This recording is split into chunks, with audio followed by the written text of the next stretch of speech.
Hey kids, welcome back to another episode of Oldman Plays CFL Fantasy. I am, as ever, your host and presenter, Oldman, shouting at clouds, here to make your football fantasy better. Mostly lately by doing not what I do, by doing the opposite of it. But this week got a bit better. I got 96.8 points at least. Not into triple digits yet, but given that my last 4 weeks before that were all single digits from my quarterbacks and captains, basically, this is good. I had Mayer last week and he made it through the game, so I'm figuring the curse is over and I'm just going to pick who looks good now. I'm also, right at the start here, rather than at the end, I'm going to do my beg thing. If you're enjoying this, if you get any kind of value out of it, please subscribe, please leave comments, and share it with anyone else who might. I'm really trying to grow this channel. I'm starting to get some traction between YouTube here and the podcast version of it, and anything you can do to help would be greatly appreciated. So that's out of the way now. Let's get on to the fantasy for the week. Done my checks on the injury reports and the Saskatchewan and Toronto depth charts that are out, and here's the basic stuff I'm looking for the week. Saskatchewan, I'm figuring Hickson at running back, AJ's out, and I think they may be able to run on that Toronto D, and maybe Myers at receiver. He's been looking very good. Toronto, I'm not going to go with anyone, because normally I'd be taking Carey. He's fantastic, but that Saskatchewan run defense, despite what Edmonton did to them, I think they'll be back, and I don't want to go with a running back against them. And as far as any receivers go, new quarterback, might have rust, don't know who he'll throw to, so nothing there. So that takes us to the next game, Hamilton and Winnipeg. Hamilton at Winnipeg. So Hamilton, nobody. Why? Because Winnipeg D. They're playing lights out. Don't want to go there. But Winnipeg, I'm looking at everybody, because Hamilton's D is giving up points left, right, and center. Where else do we go from there? Ottawa? Well, maybe Armstead. I like him. He's usually good for me. In fact, probably Armstead. And then maybe Hardy with Drew back in there. He gets a lot of throws, and possibly Rhymes, although I'm a little bit iffy there. BC, again, none, because I don't know about how Nathan's going to be on another short week of practice. Will he be better? He'll be better than last week, but will he be that much better, and who will he throw to yet? Don't know. So nobody there. Edmonton, I'm figuring Rankin, because it looks like at this point anyway, Leak may be out. If he's in, I may think about swapping back to him, but Rankin had a huge week last week, so I'll maybe go there, and I'll maybe go with Gittins Jr., because he's been not bad. I'd think about Lewis, but every time I pick him, he gets no targets, so none there. Montreal, again, Cody's back, and he might be a quarterback, but I think I'm going to go with Zach this week against that Hamilton defense. Even though Winnipeg's offense has been rather anemic, I think against Hamilton they'll do just fine.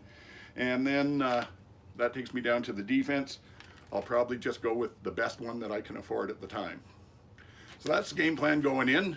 Let's head on over to the computer and see what we can make happen. So let's get this started now. I said I wanted Kolaris at quarterback from Winnipeg. He's down the list in projected points, only 12.7, below Dukes and Mitchell. The Winnipeg offense has been anemic, but I'm pretty sure against that Hamilton defense they're going to be able to put up some points. So I'm going with Kolaris. And that takes us to our running backs. And let's see, I did say, first one that pops up is Armstead, 6K.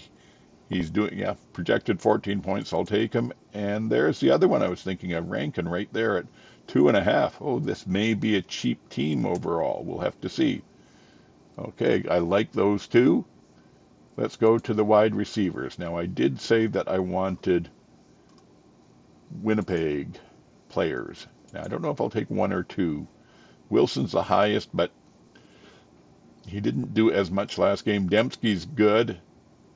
Might get in. I'm not sure. I really think, though, that the way that Lawler played last week, he's only projected for 5.3 points, but he's been off with a broken arm, and he played well last week. So let's go with him.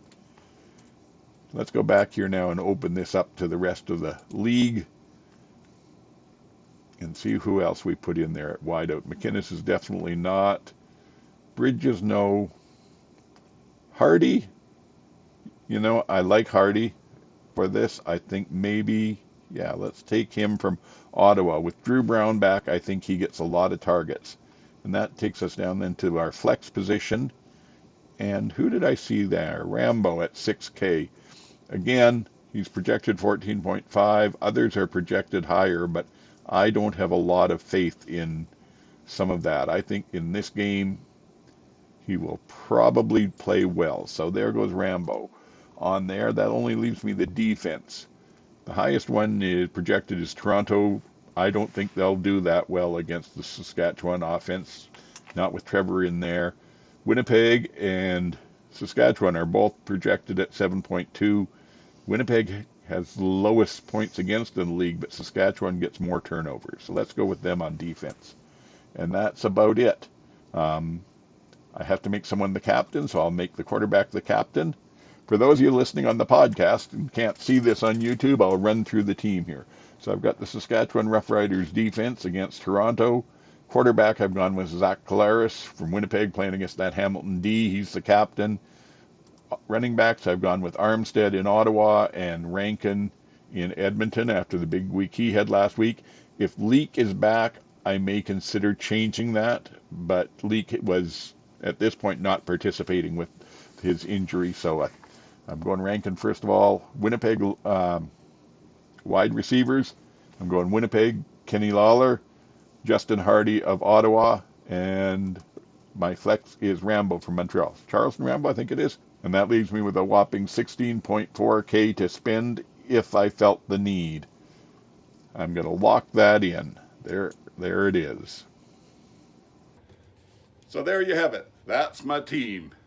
If you want to take any of my picks, do so at your peril. I'm trending back upward, and I've had some good weeks, but my last four have been, like I said, I'd run away screaming from them, my picks, if I were you. We'll see what happens this week. Once again, just real quick, help me out. Share, subscribe, leave a comment. Comments are fantastic. They tell me what I'm doing, what I need to do better, or what I should keep doing, and they really sort of push the algorithm to get these videos out to other people.